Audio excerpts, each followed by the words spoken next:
Olá, bem-vindos a mais um Notorial Talks.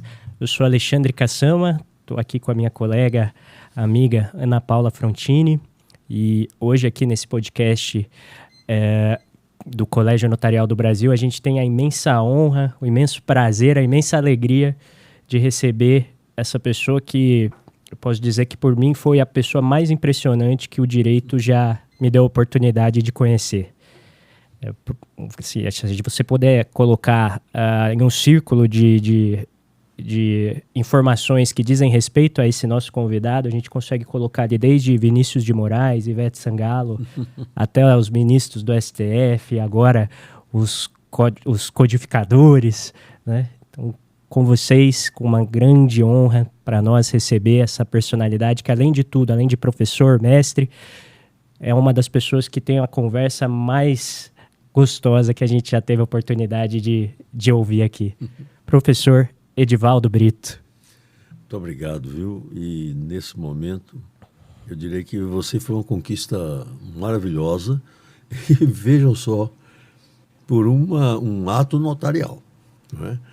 Nós nos conhecemos nesse momento de inteligência artificial, eu em Salvador, você em São Paulo, e pronto, daí surgiu este relacionamento que para mim é muito prezado.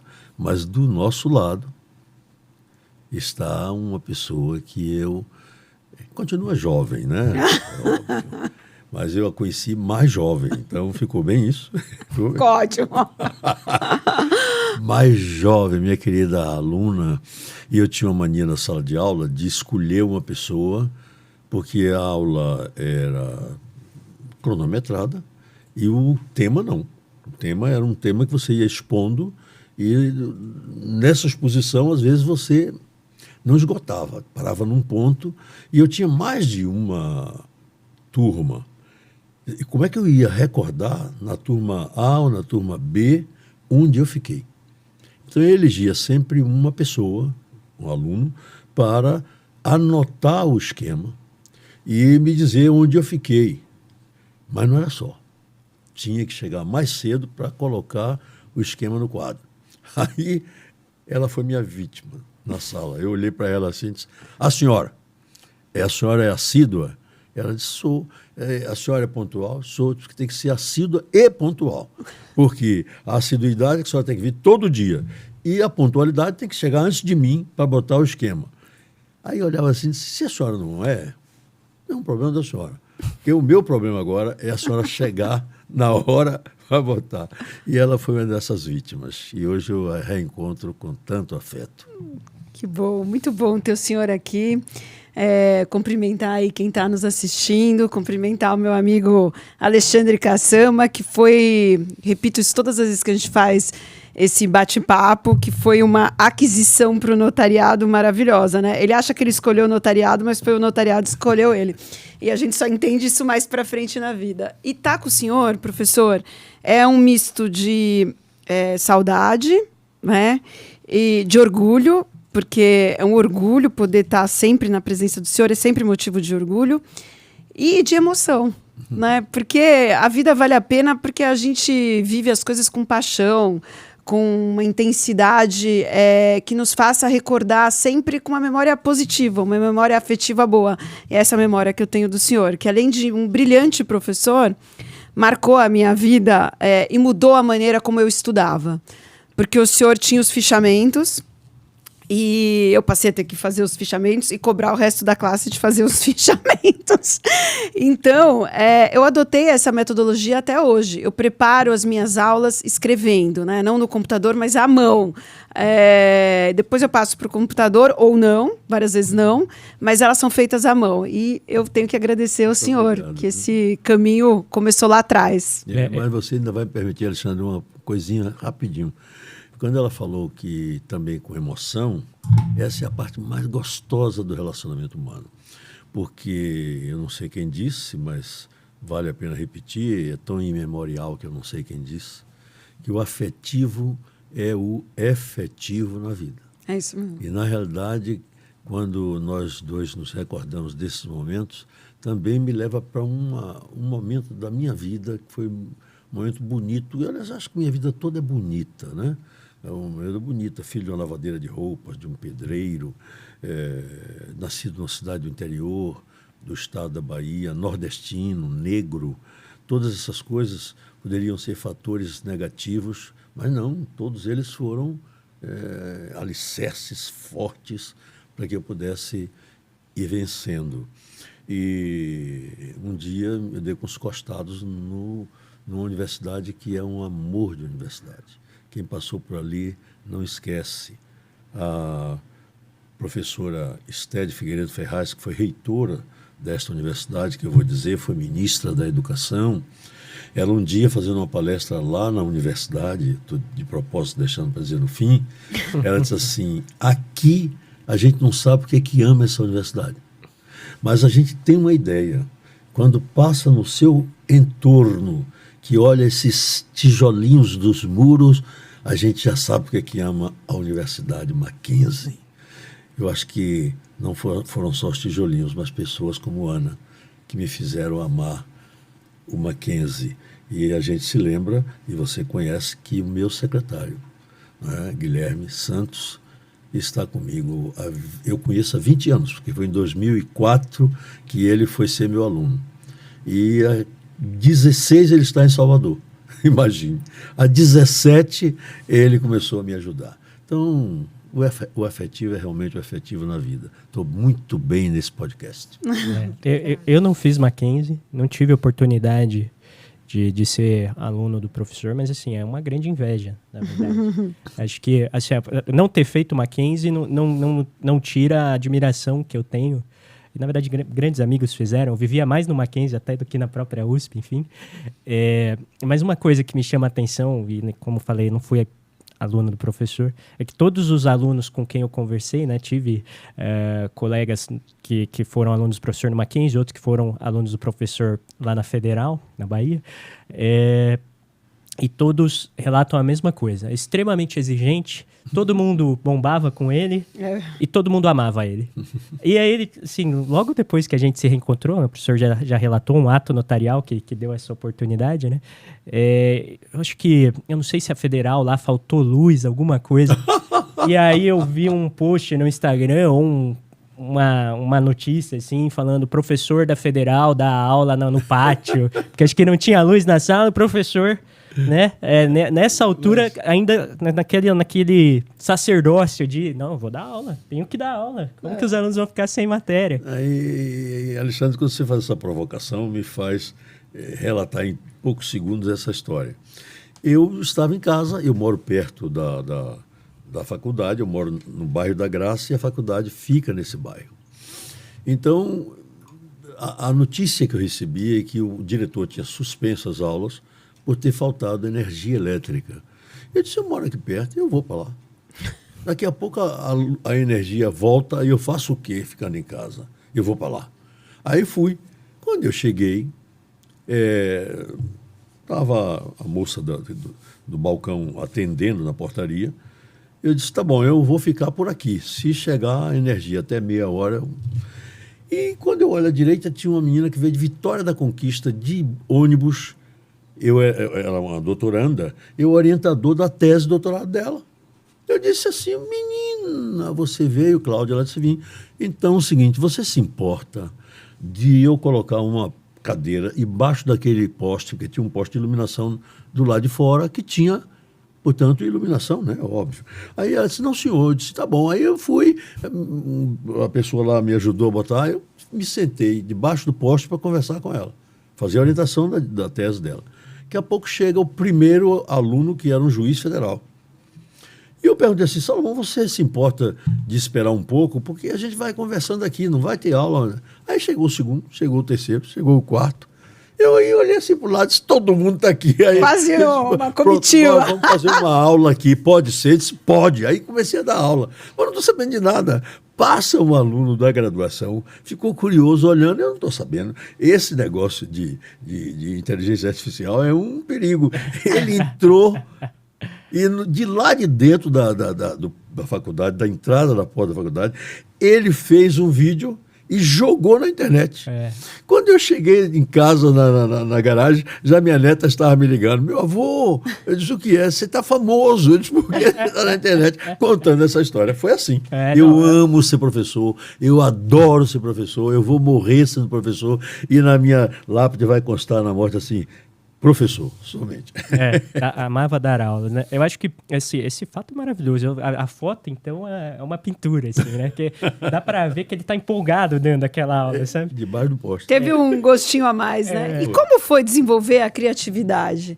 Porque eu acho que o senhor deu um colorido na sua vida profissional dotado de uma criatividade ímpar, né? Da onde saiu esse lado quase que artístico trazido para a sala de aula? Porque eu lembro muito isso das suas aulas. Um conteúdo maravilhoso, mas uma didática quase teatral, que prendia a atenção dos alunos e fazia a gente querer estudar. Eu toda segunda-feira eu dou aula de manhã, hoje no doutorado da Universidade Católica, e à noite no doutorado da Universidade Federal. E o aluno tem que dar uma aula, né, para poder apreciar, porque eu entendo que o centro fazer mestrado ou doutorado, ele tem que ser útil ao sistema universitário. Deixa que ele é um potencial professor e quem testou ele como professor? Então ele tem que dar uma aula. Mas aí eu tenho que analisar desde a vestimenta do aluno até a forma. Aí eu analiso, o senhor não pode fazer isso, por isso, por isso, por isso. O senhor não pode ficar parado num lugar só. O senhor não pode dar aula com o aluno um atrás do outro, porque o aluno que está atrás do outro, ele está se apoiando no outro.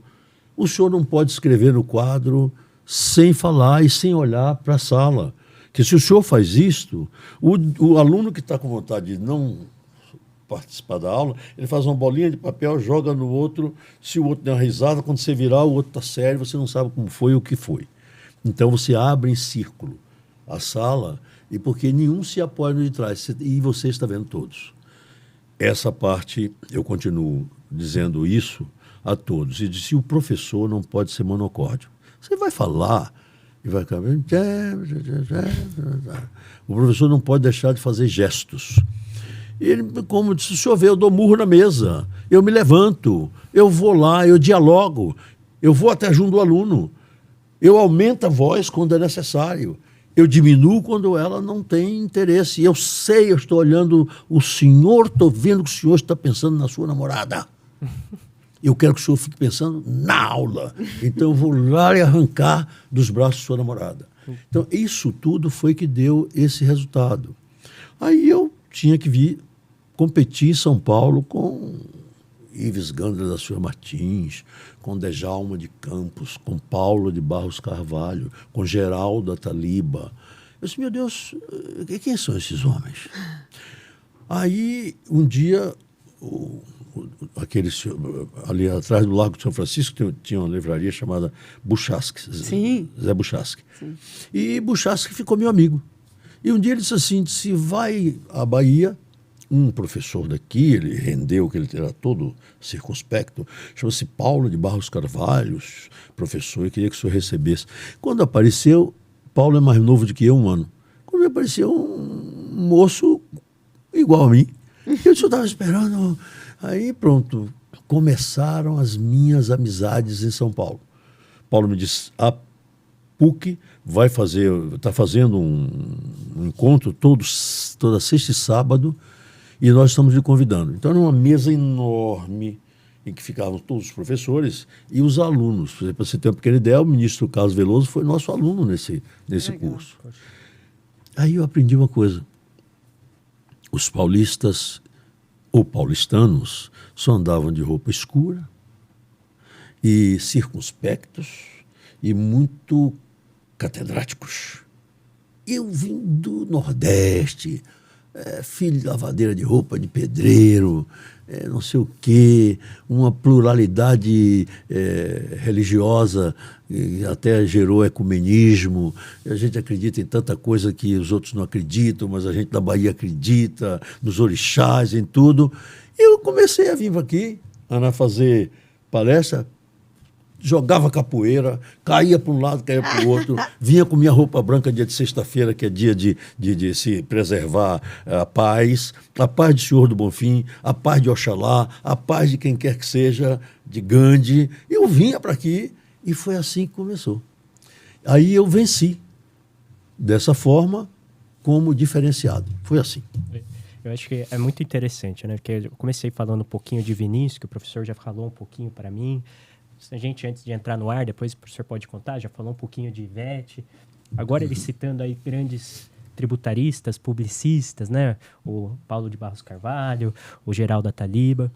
E, sim, a gente não falou de propósito, mas acho que é inevitável não perguntar, né? Já que a gente está falando de ser professor, dessa vida do professor, né? Que foi filha de lavadeira com pedreiro. Como foi, né? O grande, que a gente considera o grande mestre, não só do professor, mas de quase todo mundo que gosta um pouquinho de direito privado. Como era o professor, como foi a relação, como vocês se conheceram e tiveram essa aula com o professor, o mestre Orlando Gomes?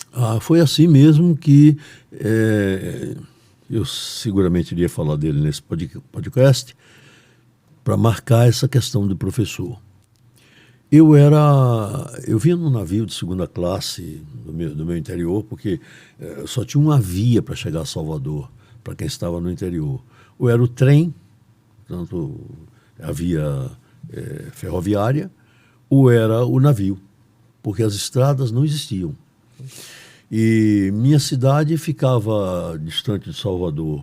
Pela estrada, hoje, você faz em 2 horas, 3 horas. 2 horas já é uma velocidade bem devagar. Mas de navio era 7 horas. Nossa. E tinha que esperar a maré, porque era fluvial, era um navio enorme, mas era fluvial.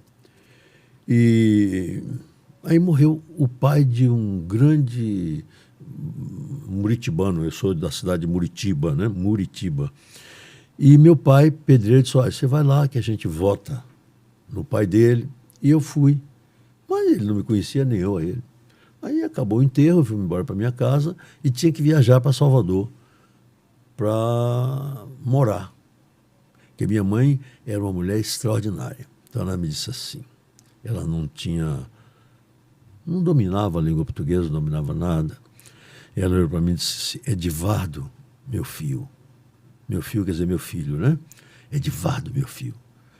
Tu já terminou o ginásio aqui, meu filho. E eu não quero que você sofra. Você tem que estudar. Estuda para ser um grande homem. E aí me recambiou para Salvador. Minha mãe não tem nada lá. Não, meu filho, tu vai. Tua mãe vai te ajudar uns 2 dias lá. Entendeu? E tu vai para casa de tua tia que está no Rio vendendo. Minha tia vendia iguarias no Rio de Janeiro, de frente do Teatro São Caetano. E a sala, a casa toda era menor do que essa sala que nós estamos aqui no podcast. Quando eu estava no navio na 2ª classe, a 1ª classe era uma coisa estonteante. Para você ter acesso, era uma escada de tapetes seguros por aquelas coisas em cada encontro de um degrau com o outro, aquela coisa douradinha, e os corrimões. Então, para mim, aquilo era ouro. Então, eu dizia: meu Deus do céu, a 1ª classe, mas somente lá é que tem a cantina. E a cantina. Eu precisava... Eu já estava com uma fome tão grande que o umbigo estava segurando na espinha dorsal. Aí eu subi as escadas e disse: Deus vai me ajudar, que o fiscal não vai me pegar. Porque se o fiscal me pegar, ele vai querer a diferença e eu não tenho. Eu tinha 30 centavos, que era para pegar o elevador, porque normalmente você pega o elevador e vai a pé para casa. Aí eu disse: vou subir. Subi as escadas com a fé em Deus, assim, e tal. Era uma gasosa de limão, uma coisa bonitinha, como essa garrafa assim, branca. feita por uma fábrica de italianos chamada Fratelli Vita. E eu peguei, sorvi assim de vez.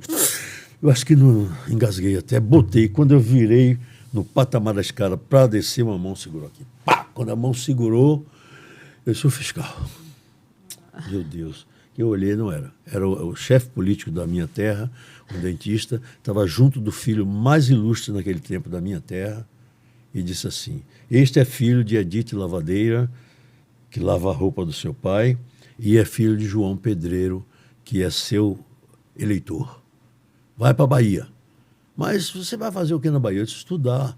E eu me tremia assim, porque eu estou com medo do fiscal, né? Mas eu disse aqui junto deles, vou estudar. Aí ele perguntou assim: mas e vai fazer o quê? Eu disse: nada. Eu não sei nem o que vou comer. Aí fiquei assim. Aí o chefão virou professor de processo civil, catedrático da faculdade, chegou a ser reitor da universidade, foi constituinte. Ele segurou em mim e disse: me procure no meu escritório amanhã. Eu procurei. E aí, quando... Quantos anos o senhor tinha? Eu tinha 16. 16.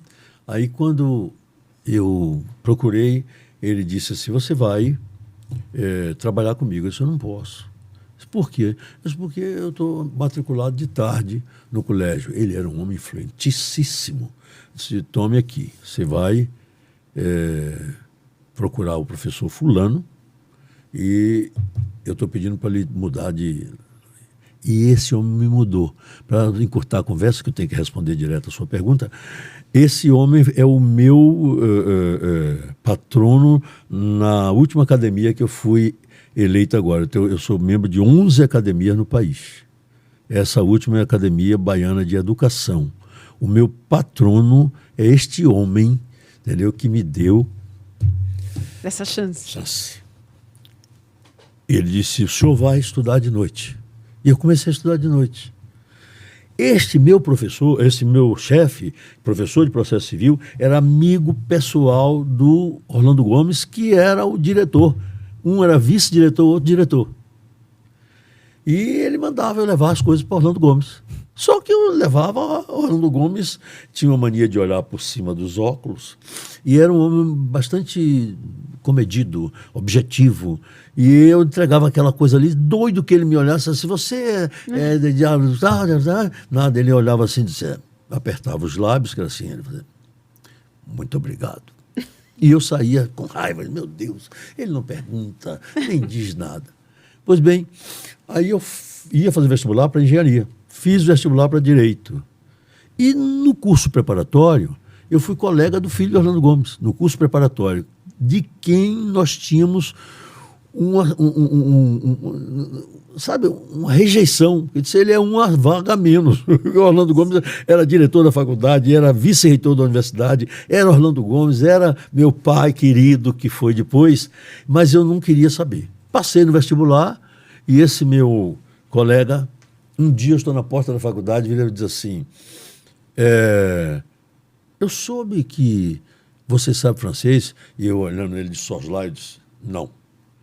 Não, mas eu soube, eu fiz vestibular em inglês, mas soube que você é aplicado. Sabe o que eu estou perguntando? Que meu pai tem muitos livros em francês.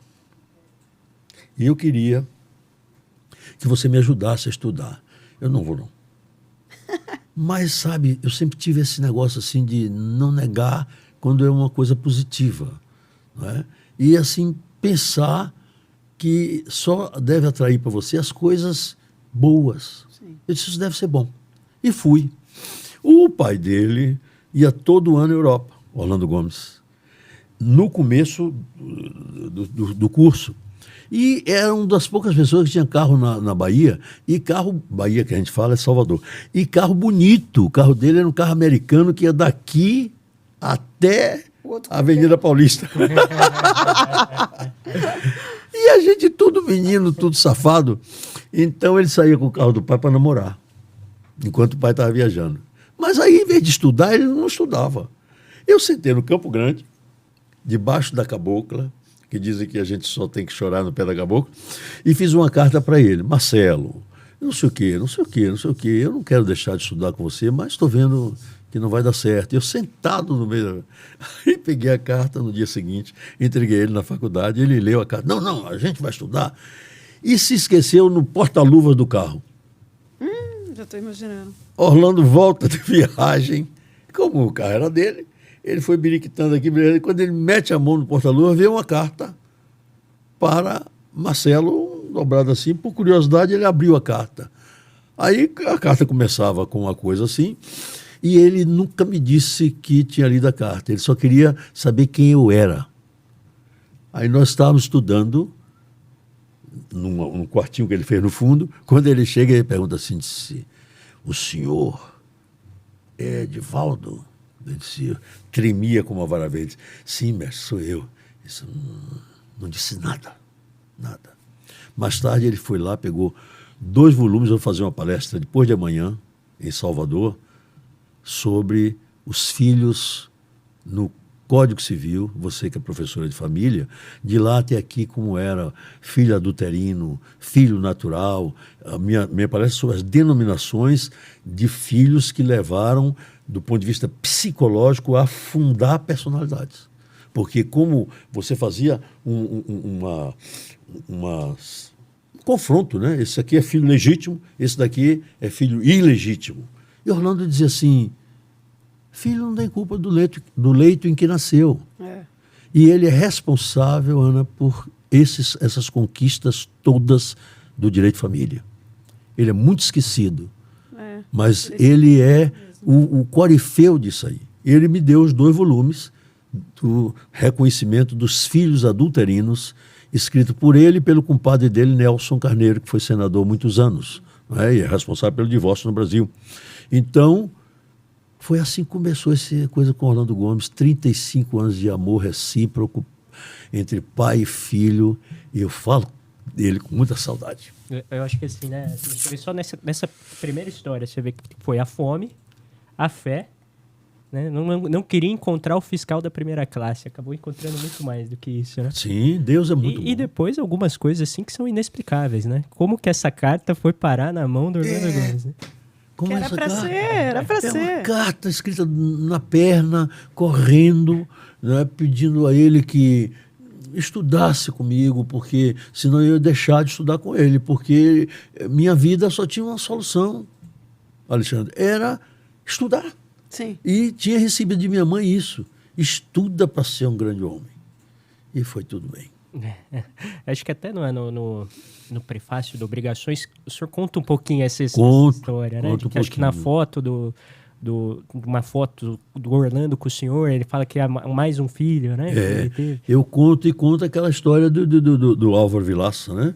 Que no Mackenzie foi assim que eu comecei a ser professor de civil. Eu fui para o Mackenzie a convite de Ives Gandra para substituí-lo, a ele, Ives, no curso, coordenando o curso de pós-graduação. Quando eu já estava coordenando o curso, quando eu ia coordenar o curso de pós-graduação, o Álvaro Vilaça era o diretor. E aí disse assim, eu fui lá, disse, olha, o professor Ives Gandra já conseguiu da reitora Aurora, que era o nome dela, que eu fosse o coordenador do curso. Álvaro para mim disse, mas você não pode. Você não pode porque, se a reitora já disse, Álvaro, você não pode porque para ser da pós-graduação tem que ser da graduação. Eu disse, onde está isso? Disse, mas está aqui porque eu quero que você me substitua na minha disciplina civil. Eu disse, você está maluco. Eu não sei para onde vai civil. Se você quisesse que eu o substituísse em tributário, tudo bem. Ele disse, não, eu vou dar uma aula agora, você vai comigo. Aí saiu do prédio 3, que era a diretoria, para o prédio 4, que ficava ali de junto. Eu fui andando para o prédio 4, ele deu a aula dele de civil. Aí quando ele desceu, eu disse assim, Álvaro, essa aula eu dou. Ele disse assim, tá vendo o que eu disse? Aí ele disse, por que você dá? Eu disse, porque eu me lembro do Orlando Gomes. Aí ele disse, quem viveu 30 anos com Orlando Gomes sabe direito civil, nem que seja por osmose. Eu disse, é a primeira vez que eu vi isso. Eu terminei sendo professor de romano no Mackenzie e terminei sendo... Obrigação. Ali já foi uma escolha minha. Terminei sendo o professor que examinou na primeira banca de romano quando a USP retomou entendeu? A USP retomou a direito romano que ela tinha, e a primeira banca de mestrado eu fiz parte. Que legal. Você lembra de algum candidato dessa época? Me lembro, era um rapaz extraordinário, filho de uma família lá da Bahia, entendeu? Fonseca, e eu fui para esta banca. E foi uma beleza de banca, entendeu? Porque eu botei tudo que eu tinha. Meu professor de romano foi um ministro do Supremo Tribunal Federal, Adalício Nogueira. Esse homem foi prefeito de Salvador, esse homem foi governador do estado e terminou o ministro Supremo. E não foi presidente porque se recusou. Na hora, essa história do Supremo é isso, na hora que era dele, ele disse, não quero. Pode passar adiante. A vida é assim. Eu acho que é uma coisa muito extraordinária, né? Essa vida. E é evidente que o senhor é apaixonado pelo direito, mas quais são as outras paixões? Pode ser incrível, mas eu tenho uma paixão pela religião dos meus antepassados, não é? E por uma questão simples também. Eu sou católico, apostólico, romano de fé, de batismo, etc. E os meus antepassados, na Bahia, eles não distinguem as duas vertentes religiosas, a não ser depois de uma senhora que eu coordenei há 30 e poucos anos atrás, um congresso na Bahia, quase 40 anos, e ela fez um grito de autenticidade, conhecida nacionalmente como Mãe Estela. Ela deu um grito de autenticidade, dizendo que a religião católica era uma religião, dos antepassados dela era outra. Mas isso raramente acontece. Então eu digo que da religião dos meus antepassados que é misteriosa. É uma religião que eu não entendo como as pessoas mudam de um estágio de vida, de um estágio corporal para o outro. Pessoas que talvez não dêem um passo, manifestadas, elas são como crianças de energia. E eu sou apaixonado por essa questão aí, porque eu não sei discernir o que é. Então é uma das minhas paixões. Outra paixão que eu tenho, aí já foi dito aqui várias vezes, são os livros, né? Eu adoro ler. Eu leio de tudo. Eu aprendi com Orlando Gomes que você tem que ler de tudo. Ele lia de futebol a carnaval. E por isso você pega um livro dele, se vê Obrigações como está um livro humano, um livro gostoso de ler, não é aquele doutrinador, porque como disse fulano, como disse Beltrano, em inglês e francês e russo. Ele não, ele vai lá e define uma coisa no último. E você hoje vai receber um livro dele, são as crônicas dele. Você vai receber as crônicas. Ana, nessas crônicas você vai receber também, porque hoje você não recebe, porque o que eu trouxe foi para o seu Não, fica tranquilo, professor. Nós estávamos na comissão de juristas, agora os 40, para a reforma do Código Civil. Começaram a dizer horrores, que nós íamos pegar o aborto, que nós íamos fazer com que o homem pudesse ter 10 mulheres, que os casais iam fazer trisal, que tanta coisa que foi dita. Não tem nada disso na reforma do Código, como vocês vão ver muito bem. E aí eu me lembrei de uma coisa. Sim, aí agrediram o relator, que é o Flávio Tartucci. Felizmente não atingiram a dama do direito civil, Rosa Neri, porque aí nós todos íamos manifestar mais forte. Aí ele ficou triste. Eu mandei para ele um texto de Orlando Gomes. Se o Guilherme conseguir identificar, eu vou mostrar a classificação, qual foi. Orlando, em 1963, classificou todos esses insatisfeitos com o código que ele redigiu. E numa dessas coisas ele chamou os ressentidos. Né? Eu então mandei para Tartucci, olha seu espelho aqui, os ressentidos. Isso ficou na comissão com uma pedra de toque. Todo mundo falava dos ressentidos. Ele postou esse texto do Orlando. Então, porque a gente colocou isso aí. Então, Ana, foi isso assim, eu tenho essas preferências, gosto de ler, gosto de tudo. Gosto do Esporte Clube Bahia, que é uma... É isso que eu ia perguntar. E o Orlando Gomes, torcia para quem? Pô, pensa assim para quem é. Eu vou contar uma coisa a vocês. Bora, Bahia? Ele não andava de avião. Olha só. Raramente ele pegava um voo daqui para a Europa, mas tremia como uma vara verde. Então, ele comprou uma caminhonete grandona, acho que a caminhonete é veraneio, aquelas bem bonitas e tal. E da Bahia para o Rio são 2 dias. Ele saía nessa caminhonete, o Bahia jogava domingo, quando começou o campeonato, e quando o Bahia arranjou as 2 únicas estrelas que ele teve, a primeira e a segunda, acho que foi porque Orlando Gomes estava lá e deu sorte a ele. Ele ia para os jogos no Maracanã. Na segunda-feira, ele pegava e vinha embora para a Bahia. Nossa. Ele era louco. Torcedor. Olha só.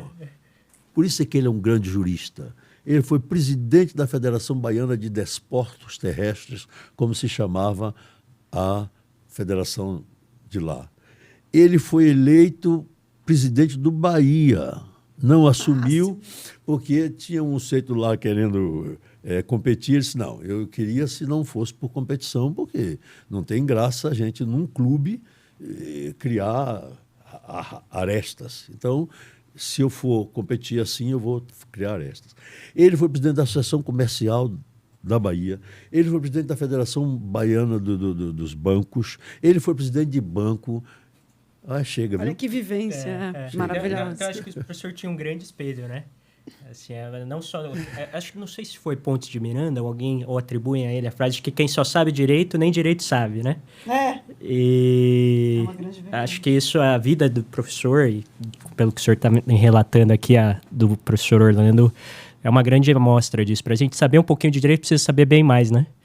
Professor, e eu li uma manifestação que o senhor fez de pesar pelo falecimento da Marta Rocha, né? E eu ia chegar nesse ponto, na verdade eu ia perguntar como é que o senhor enxerga o papel da mulher hoje em dia, né, na sociedade, não só no direito. Mas eu achei curioso que eu li essa manifestação do senhor e na minha casa esse tema é super falado, porque meu pai sempre fala como que ela perdeu por 2 polegadas. Enfim, essa é uma das memórias de almoço em família, né?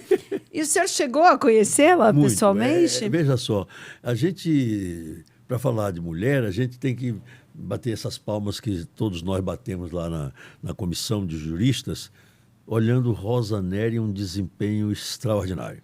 Conhecia a Rosa Nery porque ela escrevia com o marido, conhecia a Rosa Nery porque uma das filhas dela foi minha aluna e disputou com o Guilherme a Paranifia, e Nelson ganhou para mim, porque era lógico, né? Eu não era pai de nenhum, só podia ser padrasto de Guilherme.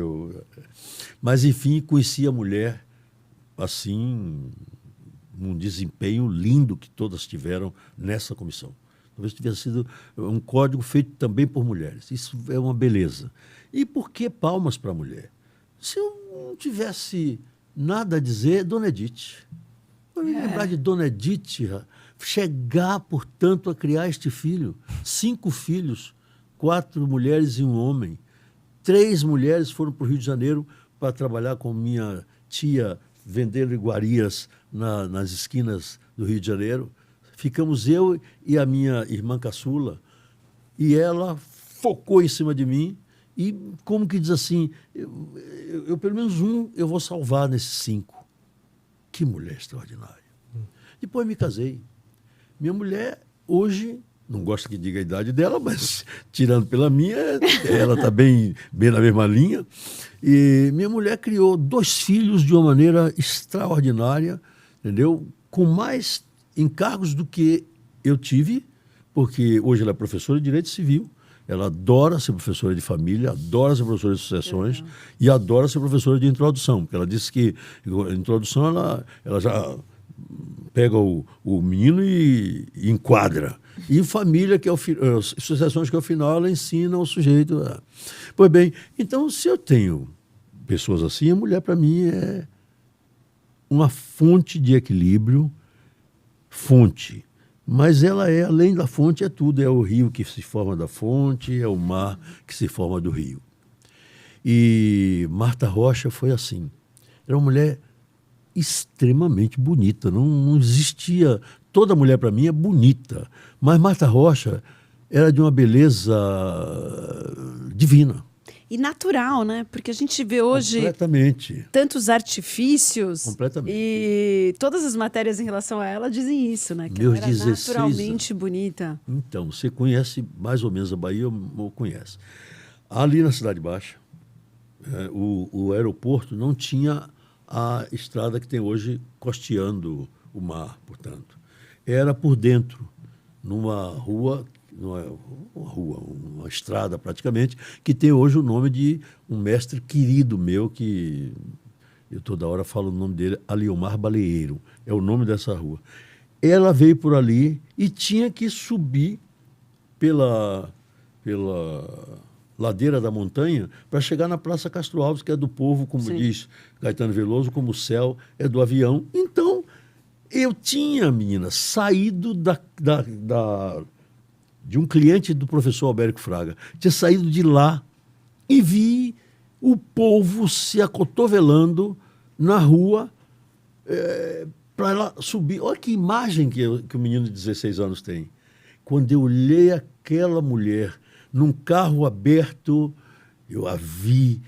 E aí eu dizia assim, Marta Rocha. Eu vi. E aí cheguei no escritório, voltei e disse, com medo que reclamasse que eu demorei, eu disse, mas eu vi Marta Rocha.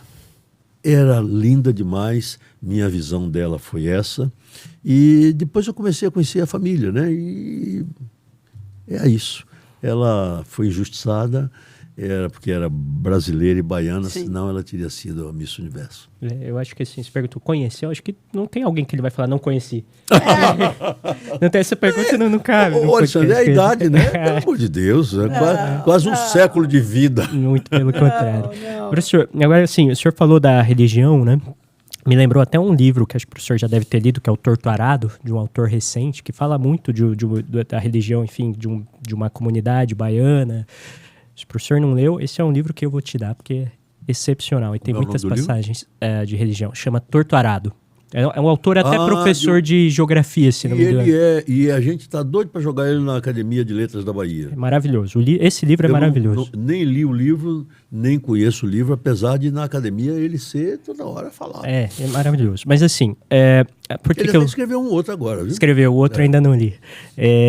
Por que eu resgatei isso? Porque essa ideia da religião, enfim, a religião, né, que acaba sendo baiana, mas também negra, né? E acho que é um bom gancho para a gente falar um pouquinho de uma outra história, voltar um pouquinho, talvez outra das paixões do professor, que é, acredito eu, né, a política, que tem a ver com o direito, que é a história de que o senhor teria sido, em um dado momento, um dos candidatos à primeira vaga do Supremo Tribunal indicado pelo presidente Lula. Como que é essa história? Verdade. Eu pego as duas coisas e vou falar bem rapidinho. Quanto à religião, entendeu? O nosso grande problema ainda está ligado ao racismo estrutural. Quando se fala de racismo estrutural no Brasil, se fala que porque não tem condições de ascender na escala social, porque os cargos, por isso, por aquilo. O racismo estrutural vem, primeiro, porque uma cidade negra como a Bahia, você encontra os equipamentos de ascensão social fora da área onde a urbanização colocou os negros pobres, que continuam negros e pobres.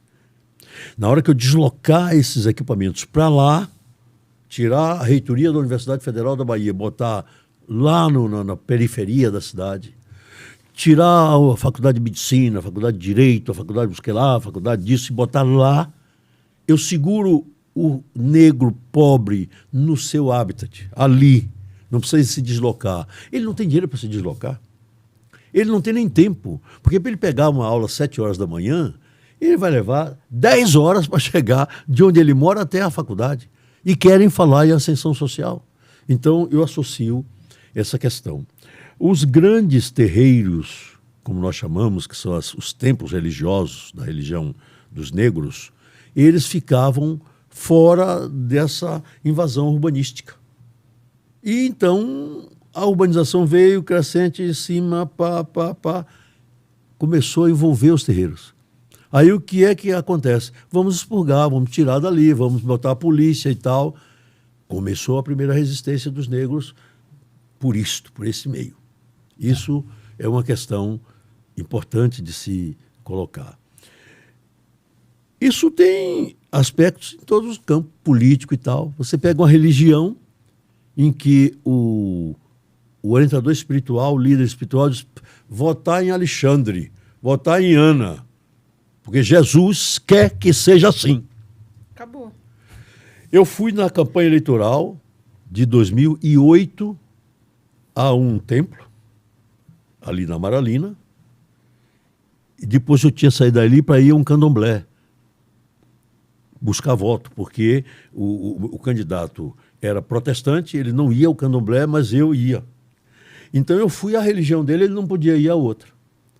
Lá tinha um motorista que ia me levar, estava sentado do meu lado, e a líder era uma mulher bonita, inclusive, e ela dizia assim, Jesus sabe.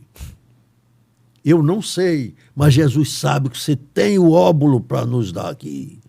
E Jesus sabe que você não deu. Aquilo dito com esta ênfase. Eu vi meu motorista sair com R$10 na mão, para colocar lá no lugar, e o meu candidato a prefeito bateu em mim assim e disse, professor, o senhor não vai dar não? Eu disse, eu não. Ele disse, não, mas o senhor tem que dar, que é politicamente correto. Aí me dá R$20 do dele, que eu não sei se era dele ou de onde ele achou, aí me deu, eu botei dentro da urna e voltei. Então, quando você vê uma coisa como esta, você vê que a política também sofre disto. A Câmara de Vereadores tem 43 vereadores. Negro, nós somos seguramente uns 8. Na Bahia. Na Bahia. O único que não é da religião evangélica sou eu. Poxa. Nossa. O único que não é sou eu. Todos os outros são, aliás, a exceção de um outro, mas esse nem se declara com medo do problema de rejeição social. Sim. Rejeição social. Então, muito bem, saio eu candidato a senador da República em 2010. Tomei uma lavagem e fui para a 4ª colocação. Né? Você agora lembrou, portanto, uma outra coisa, né? Sobre essa minha Indicação. Religiosa, ou dessa minha indicação política. Ali não foi esse o fato, mas a causa foi esse fato. Não foi o fato, mas a causa foi. Por quê? Porque quando Lula, em 2003, assumiu o governo, ele queria um ministro supremo preto. Negro e do Nordeste, né? E do Nordeste. Ele dizia isso. Incumbiu o próprio Supremo para achar essa pessoa. Era o primeiro mandato dele, né? Era presidente do Supremo Tribunal Federal, Marco Aurélio de Mello. Conto isso porque ele fala desse assunto todo dia em Brasília agora. Ele encontra o neto que eu tenho e diz assim, avô quase era ministro supremo. Aí me escolheram, o Supremo não chegou a nada. Porque eu tinha os 11 ministros supremos, todos os 11 eram meus amigos, eles me escolheram. Eu não pude. Eu tinha completado 65 anos. 65 anos em outubro e o convite foi em janeiro. Até hoje. E aí virou duas indicações, né? Virou o ministro Aires Brito e o ministro Joaquim Barbosa. Exatamente. Então, ele atendeu os dois, um negro e um nordestino. Agora, o professor também já comentou que assim... É a segunda vez que a gente fala de idade, né, professor? Que foi um limitador. Primeiro, quando o senhor falou aí da compulsória no ensino. Sim, saí... Né? No ensino público. Saí com 70 anos, lamentavelmente. Mas continuo dando aula, quer dizer, eu estou com 86. Há 16 anos eu sou professor. Quer dizer, eu não podia ser professor da graduação, meu Deus. Na hora em que talvez eu tivesse sedimentado mais conhecimento que agora. Né? Sim. Bom, eu acho que assim, a gente infelizmente está pouquinho já adiantado no tempo, né? Que pena. É uma pena enorme. Acho que esse aqui precisa ter episódio 3, 4, 5, porque a gente fica pensando que a gente só tá na Próximo a gente introdução. tem que gravar em Salvador, tá? Isso. Ainda vou fazer o professor descer um pouquinho lá no trio elétrico, ali na rua. Vai ser uma maravilha, vai ser uma maravilha. Isso se a Ivete deixar. Não, com o aval dela, com o aval dela. Ela não é mole não, viu? Ela não é mole não.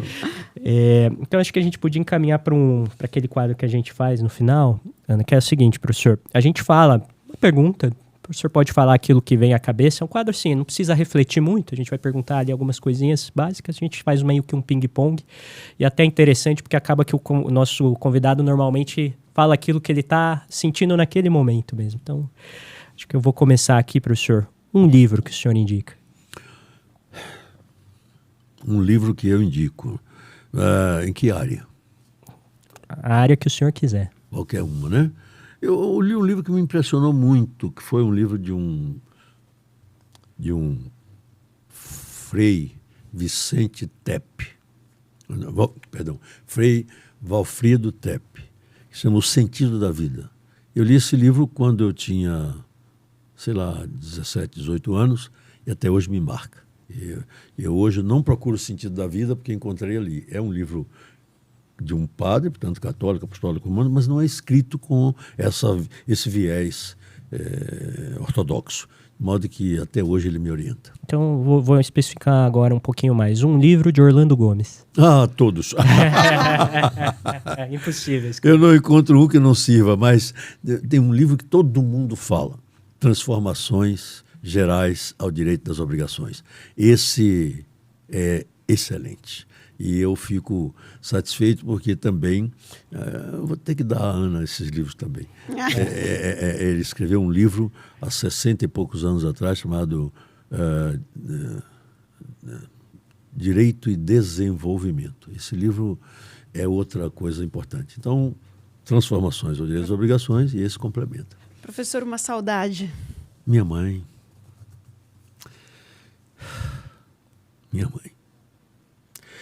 E morreram no mesmo ano, ela e ele. Nossa. Eu tive uma dor só. Ele morreu 29 de julho de 1988. E ela a 23 de setembro. Depois uma terceira personalidade muito importante na Bahia, Rômulo Almeida, que é responsável por toda essa implantação do direito econômico no Brasil, Petrobras, todos esses bancos no Nordeste, Petro, tudo isso saiu da cabeça de Rômulo Almeida. É um homem que eu já conheci quando eu já estava com certa notoriedade, e ele, em um certo momento, ele foi deputado federal, foi ministro, ele ficou muito voltado a que eu devesse ser candidato a governador da Bahia. E chegou mesmo a verbalizar isso na época, mas morreu em 1988, em novembro. Então foi uma saudade só. Um arrependimento, tem algum? Não. Eu acho que a vida me deu tudo que as forças da natureza, as energias positivas, que a gente dá vários nomes, né? Deus, Orixá, etc., me deram tudo. E não deixou eu ter... Isso eu ia falar no momento que o professor contava do ministro do Supremo, que não foi ministro do Supremo, por outras razões acabou não se tornando professor de tributário na USP.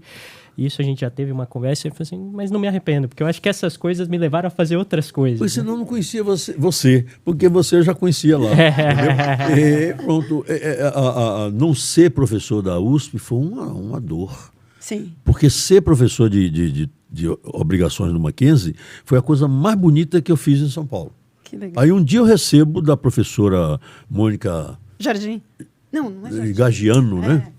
É de constitucional, Jardim. De constitucional. Aí ela disse, um dia ela se encontrou comigo e disse, professor, os meninos estão querendo falar com o senhor. Eu digo, eu não vou falar. Não vou falar que vão querer que eu faça mais uma palestra. Eu não tenho esse ano mais tempo de nenhum fazer palestra. Aí passou, um dia cheguei ao meu escritório aqui em Moema. Aí estou vendo um envelope desse tamanho, SEDEX. Quando eu abro o envelope, um ofício da Associação dos Alunos da USP, convidando para eu ser professor, para eu fazer o concurso de Direito Civil, porque eles tinhtinham notícia do protótipo de professor que eles desejavam que fosse professor lá, do que eu fazia no Mackenzie. E eu não ia fazer porque eu não era o professor para entrar no... Eu vou estourar o tempo um minuto aqui, mas não posso deixar de contar isso. E eu disse, não vou fazer porque eu não sou professor de civil, eu estou dando aula no Mackenzie, mas não imaginava que isso tivesse a repercussão que teve. Aí, mas eu não... Aquela história de que eu não digo nada, eu não quero fazer. Não é? Peguei um avião e fui a Brasília. Cheguei no gabinete de Moreira Alves, disse, ministro, naquele tempo eu tratava ele... Depois ele ficou meu amigo, a gente bateu na barriga do outro. Aí eu virei para ele assim, ministro, eu vim aqui para o senhor me dizer uma coisa. Aí contei a ele, ele disse, mas você vai fazer, né? Eu disse, não vou. Como não vai? Eu disse, não vou, aquela casa que o senhor bem conhece, ele fez 2 concursos lá para passar em um, eu disse, não vou. Ele disse, vai, e seu tema vai ser esse. Aí me deu o tema, entendeu? Contrato com a pessoa a declarar. Eu falei, ministro... Não, vai. Aí me deu 2 nomes de 2 autores clássicos do tema, todos 2 italianos, e eu saí de lá com a cabeça rodando. Eu vou lá para ele dizer que não fizesse. Aí saí andando, fui para o STJ, que eu precisava falar com o Domingos Frantiuli, que era ministro do STJ, era daqui, foi daqui do Tribunal de Justiça. Chegou lá, falei com o Domingos Frantiuli, ele disse, eu disse, mas é difícil. Ele disse, não, tem um livro de Luiz Roldão. Meu filho foi orientando dele no Rio de Janeiro e você pega esse livro e faz sua tese em cima dele.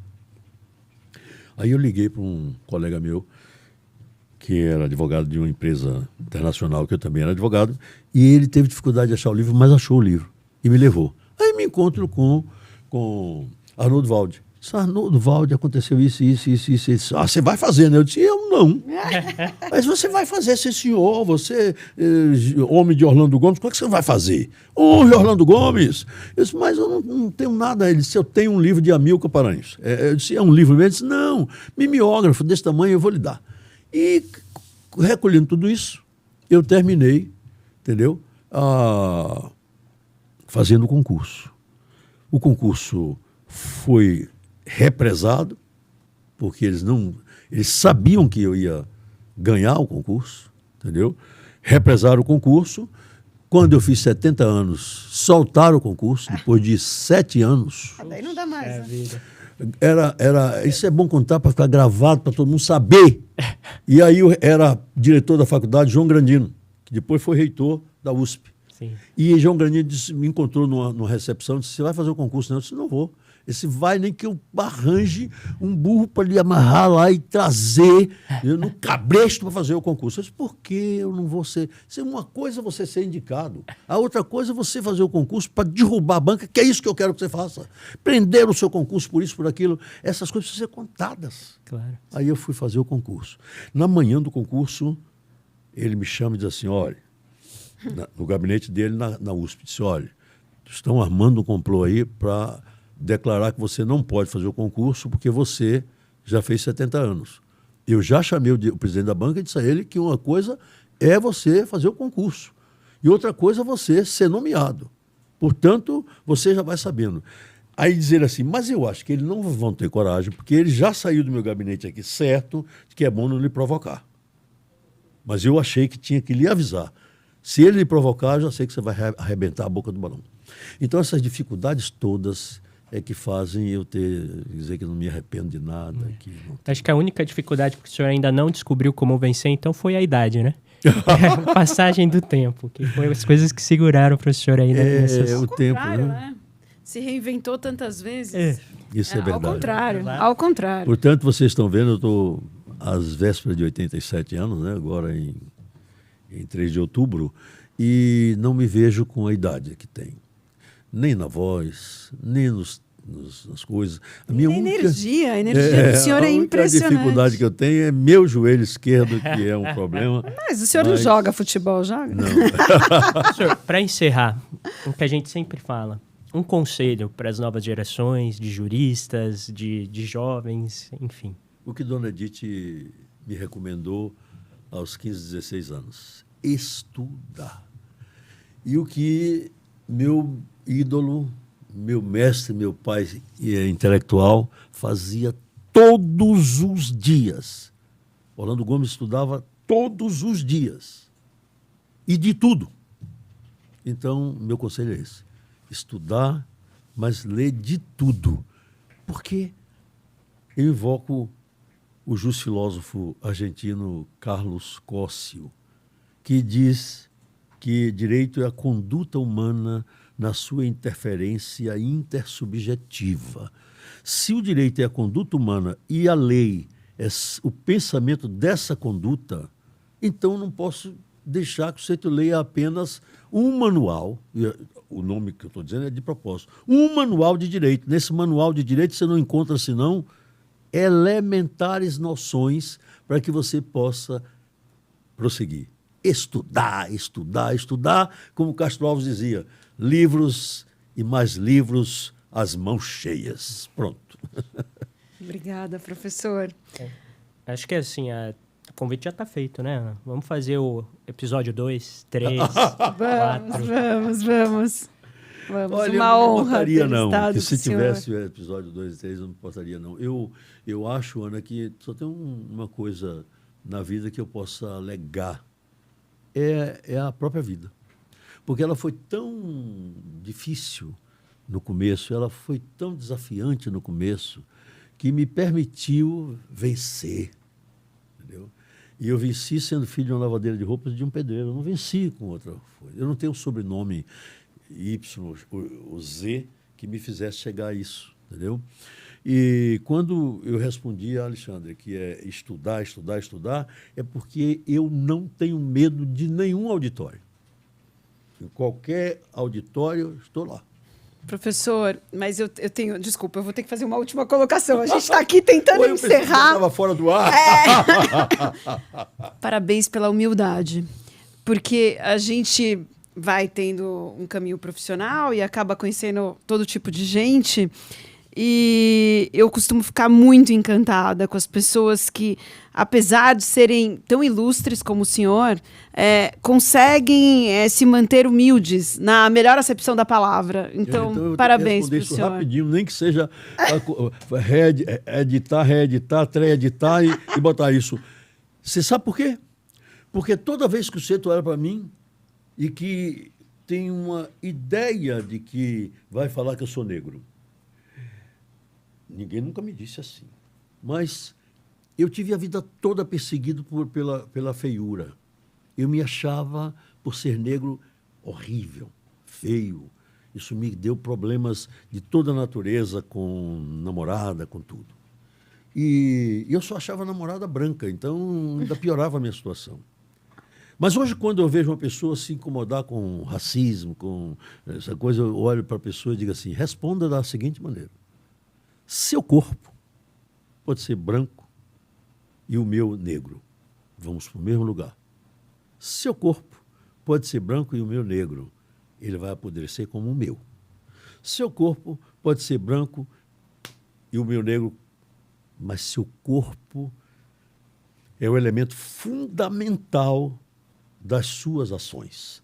Sem seu corpo, não adianta você ser inteligente e culto, porque você não tem um instrumental para isso. Então, eu encerro dizendo, se é assim, nós não podemos ter besteira, como se diz na Bahia.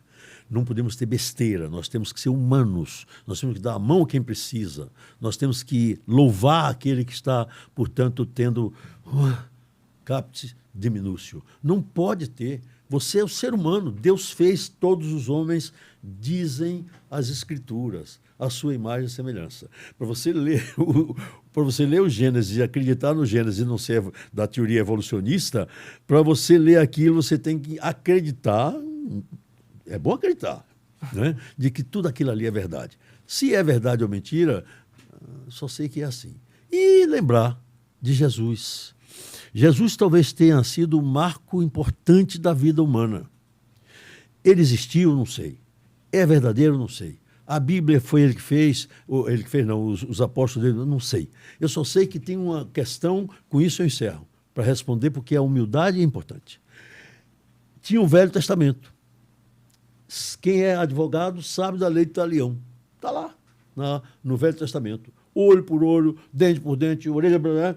Jesus, na primeira oportunidade que teve, foi a primeira não sei se é a primeira ou a segunda, Pedro cortando a orelha do centurião. E ele dizendo assim, não faça isso. Porque pega a orelha, coloca no lugar e diz, quem com ferro, quem com a espada fere, com a espada será ferido. E a segunda parte, quando ele diz assim, você sabe dessa passagem? Olho por olho, dente por dente e tal. Aí as pessoas respondem assim, ele diz, não, aqui você vai dar uma face para apanhar e depois dar outra.